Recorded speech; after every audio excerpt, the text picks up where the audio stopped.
कितने लोगों का खाना बन रहा है अभी फिलहाल यहाँ पे? 2000 रुपये का खाना खा जाएगा। किससे अकेले? 2000 रुपये का खाना है। आप से फार्मर्स प्रोडक्ट के साथ आए हो कि यहीं के लेने वाले? नहीं हम पंजाब से फतेहगढ़ साहब से। फ्री सेवा में फ्री सेवा 15 दिन हो गए हमारे। ये भी क्या बन रहा है? आलू गोभी गाजर मिक्स। ये दोनों आपके संभाल रहे हो अकेले? ना 3 बंदे हैं, 1 2 तीसरा वो आटा का 3 बंदे। क्या लगता है सरकार सुनेगी आपकी बात? सुनेगी क्यों नहीं? सुनाने तो सुननी पड़ेगी। नहीं सानू सुनानी आती है पंजाबियों को। जो ना बिलांदा एक पूछना था, एक तो आप यहाँ पे क्या करने आए हो, मतलब किसकी तरफ से आए हो? हरियाणा सरकार। हरियाणा से, गवर्नमेंट ने भेजा कि आप खुद से ही आए हो? गवर्नमेंट ने भेजा स्पेशली इसको देखने के लिए। तो आप कितने दिनों से यहीं पे? 26 तारीख से 26 नवंबर से। जिस दिन से मतलब ये शुरू हुआ, हम कह सकते हैं उसी दिन से आप यहीं पे हो। तो अभी तक का यहाँ कैसा माहौल लग रहा है आपको? बस ये शांतिपूर्वक प्रदर्शन अपना कर रहे हैं, अपनी मांगे मान रहे हैं। आपको लगता है मतलब सरकार सुनेगी? बस इस बारे में तो कुछ नहीं कह सकते। इसका क्या ख्याल है, मतलब यहाँ पे भी आप लोग जैसे पेशेंट जैसे जिनकी डेथ हो रही है तो उनको आप लोग लेकर जाते हो, तबीयत खराब होती है तो उनको प्रिस्क्रिप्शन देते हो, बस यहाँ से हम सिविल हॉस्पिटल छोड़ देते हैं। बाकी हमारा काम यही है, क्योंकि यहाँ से वहाँ जाके वापस फिर हमारे को यही अपने स्टेशन यही आना होता है? मतलब पूरा 24 घंटे यहीं पे रहते हो? हाँ जी 24। आप ही रहते हो 24 घंटे? नहीं इससे इससे चेंज होती है ना? हाँ चेंज होती है। 3 है एक पे। मैं इमरजेंसी मेडिकल टेक्नीशियन हूँ। ठीक है। इस पे 3 पायलट और 3 इमरजेंसी मेडिकल टेक्नीशियन है। हाँ जी। तो हमारी 24 आवर्स की एक की रहती है, उसके बाद चेंज हो जाती है, फिर 24 आवर्स। ओके। तो ये जो दवाइयाँ ये आप किस लिए, मतलब दवाइयाँ आप किस लिए, लोगों को देने के लिए ना? लोगों को देने के लिए हैं, और हाँ। जिसको भी जो तकलीफ होती है उसको जो भी हमारे से उपलब्ध है, ये हरियाणा सरकार की तरफ से ही है सब दवाइयाँ भी। तो सरकार समर्थन में है इसके कि नहीं? हाँ अगर इसको देखे तो समर्थन में। समर्थन में लग रही है, पर सरकार की तरफ से तो कोई वो नहीं है ना कि जबरदस्ती बैठा रही है यहाँ, सरकार भी दवाइयाँ आपको दे नहीं रही है, कुछ भी ऐसा? नहीं ऐसा कुछ नहीं है। ऐसे बराबर बरसात दवाइयाँ भी आ रही हैं और बराबर।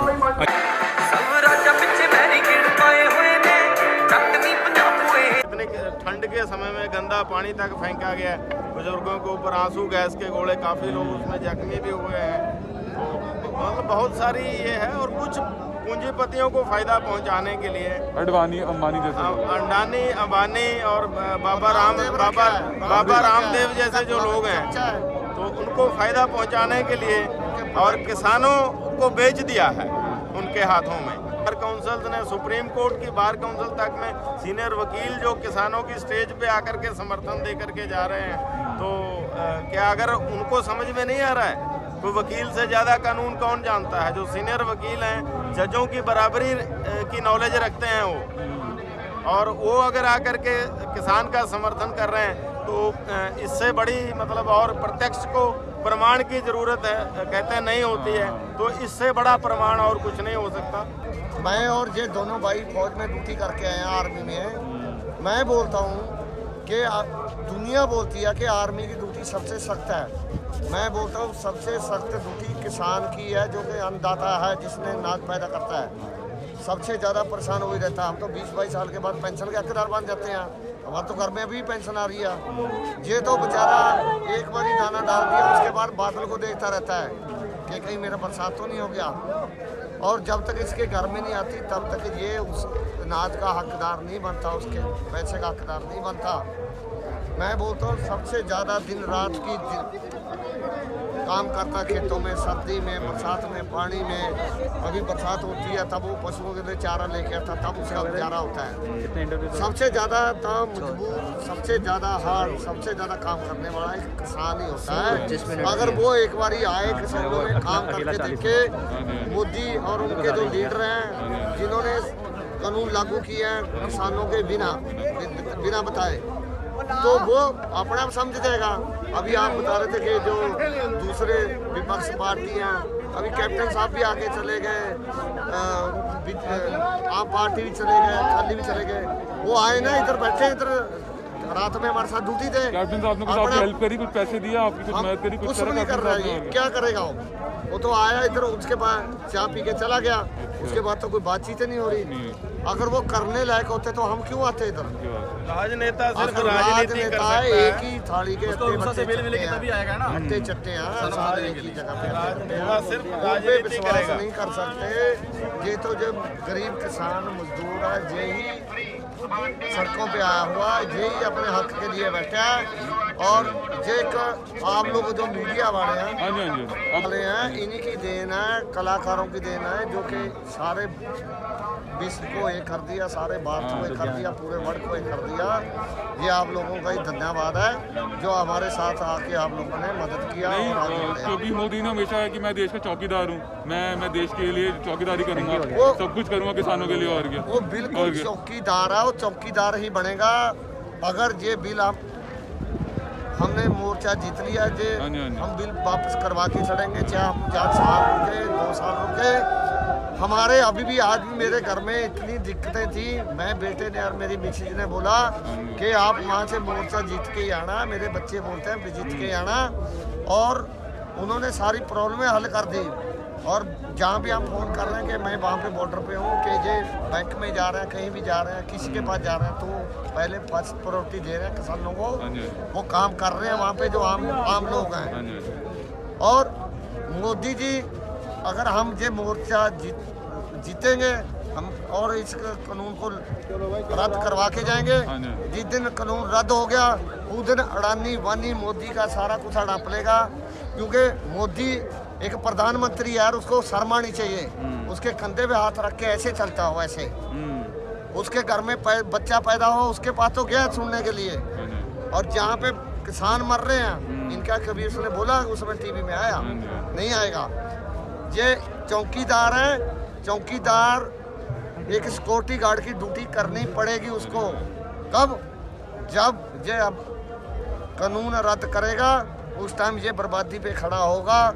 अडानी वानी इसका सारा कुछ छीन लेगा, क्योंकि अडानी वानी ने उसका इतना दे दिया कि इसने जहाज खरीद लिए, हाँ जी, हाँ जी। उसको सब कुछ बेचना पड़ेगा। तो आपके हिसाब से मोदी चौकीदार अडवाणी और अंबानी का है? अंबानी और अडानी अडवाणी और वानी का ही है, वो चौकीदार रक्षक नहीं है, भक्षक वो है। है चौकीदार, उनका है। चौकीदार अंबानी अडानी का है, ना कि हाँ, देश का है। उसकी देश की अडानी चौकीदारी वानी- अगर की होती तो किसानों को आज अडानी यहाँ वानी की घरवाली के पास गया है बच्चा देखने के लिए कि तू ज्यादा बच्चा हुआ कि हाँ ठीक जी, ठाक हाँ जी, हुआ। हाँ जी, हाँ जी। और जहाँ पे हम मर रहे हैं तो जहाँ क्यों नहीं आ रहा? क्या क्यों नहीं है? हमारे किसान शहीद हो रहे हैं, सब कुछ हो रहा है, किसी का आ रहा है? वो किसी ने भेजा उसने क्या? नहीं नहीं। अगर वो आप नहीं आता किसी को भेजता कि भैया ऐसे ऐसे बात है, क्यों? वो हमारा नहीं है, किसी का नहीं है, आम जनता का नहीं है। वो पेट भरने में लगा हुआ, अपने ऐसा आराम के लिए लगा हुआ है। ये इनके ऊपर जो विपक्ष पार्टी है इन पे भी विश्वास ना करो। और ये आंदोलन पूरे दुनिया का हो चुका है और ये हम लोग ही आगे आएंगे और हम ही मरना है, हम ही इस आंदोलन को जीतना है। और हमारे जो नौजवान पीढ़ी है, मेरी बेनती यही है उनसे, कर रहे भी हैं, हम उनको कंट्रोल भी कर रहे हैं कि आज तक उन्होंने कोई ऐसा दंगा नहीं किया। और जहाँ पे हमारे को 22 दिन हो गए यहाँ पे आए हुए, एक दिन भी कोई लड़कीबाजी या कोई ऐसा किसी के साथ मारपीट या किसी के साथ बदतमीजी ऐसा आज अभी तक जा कोई मीडिया में आया हो, कोई भी आया हो, अभी हमारे नौजवान है, किसी ने ऐसा कोई नहीं किया और ना हो करेंगे। और हम ये बिल्कुल समतापूर्व आंदोलन रखेंगे और इस मोर्चे को जीत के जाएंगे। इन काले कानूनों को रद्द करवा के जाएंगे, 3 ऑर्डिनेंस बिल को वापस करवाएंगे। जैसे कि आप देख सकते हो, ये था सिंगू बॉर्डर का एग्जैक्ट टूर कि वहाँ के लोग कैसा फील कर रहे हो, क्या वहाँ के हालात हैं। अभी के लिए आप देख सकते हो काफ़ी शांतिपूर्ण लोग अपनी रिक्वेस्ट कर रहे हैं मोदी गवर्नमेंट से, बीजेपी से कि हाँ इस कानून को वापस ले ली जाए। कोई भी टाइप का नेगेटिव इफेक्ट या वायलेंस या कुछ भी ऐसा वहाँ पे दिखने को नहीं मिल रहा। अगर मैं आपको मोटा मोटा समझाता हूँ कि क्या है मेन प्रॉब्लम इन लोगों की, तो 3 बिल पास हुए थे पार्लियामेंट के अंदर, जो मैंने स्टार्टिंग में भी आपको भी बताए हैं।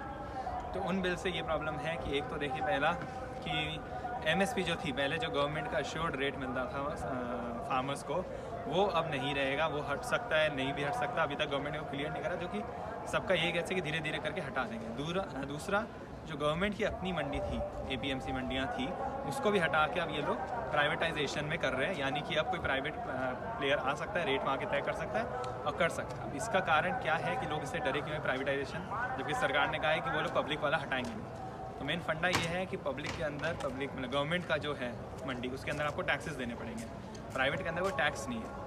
तो सिंपली अपने आप धीरे धीरे कुछ सालों के बाद जब लोग प्राइवेट की तरफ ही जाएंगे, बिकॉज उसमें टैक्स नहीं है, उसमें आपको रेट अच्छा मिलेगा, धीरे धीरे करके गवर्नमेंट मंडियों का यूज़ खत्म हो जाएगा, धीरे धीरे वो टूट जाएंगी। एक बार वो टूट जाएंगी तो प्राइवेट अपनी मोनोपोली वहाँ पर बड़े आराम से बना सकता है। उसके बाद फार्मर्स का रेट कम कर सकता है बड़े आराम से। थर्ड जो है कि एक किसान के लिए पूरी इंडिया की मार्केट खोल दी गई है, तो वो भी यूज़फुल नहीं है बिकॉज एक पंजाब का अगर किसी फार्मर की मैं बात करता हूँ वो कहीं गुजरात जाके अपने क्रॉप्स को नहीं बेच सकता बिकॉज इतना दूर जाने का ट्रैवलिंग एक्सपेंसेस कौन पे करेगा, जबकि फार्मर्स के लिए कोई रेट ही नहीं डिसाइडेड है, तो उसके अंदर उनकी अर्निंग्स ही क्या होगी, इसके लिए भी उन्हें बहुत सबसे बड़ा मेन क्वेश्चन जो होता है वो है मिनिमम सपोर्ट प्राइस यानी कि MSP। अगर वो नहीं मिलेगा तो कोई फ़ायदा नहीं है बिकॉज फिर तो रेट जो भी है गवर्नमेंट अपनी हिसाब से ज़्यादा कम कर सकती है। जिन मतलब अभी तक का अगर हम वैसे फार्मर से बात करते हैं तो देख सकते हैं पंजाब और हरियाणा के अलावा जितने भी फार्मर्स हैं सबके यहाँ पे बहुत ही बुरी हालत है फार्मर्स की, सिवाय इनके बिकॉज यहीं पे है पंजाब और हरियाणा जहाँ पे मंडियाँ हैं गवर्नमेंट रेगुलेटेड और जहाँ पे रेट बना हुआ है। बाकी हम हर जगह बात करें, बिहार की बात करें, वेस्ट बंगाल की बात करें, महाराष्ट्र की बात करें, जहाँ जहाँ मंडी टूटी है वहाँ पे फार्मर्स की हालत बुरी हुई है।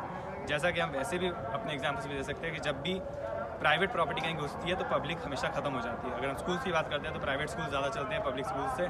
सेम अगर हम लोग बिजनेसेस की बात करते हैं तो प्राइवेट बिजनेसेस ज़्यादा अच्छा है, उनकी जॉब में ज़्यादा पे मिलती है।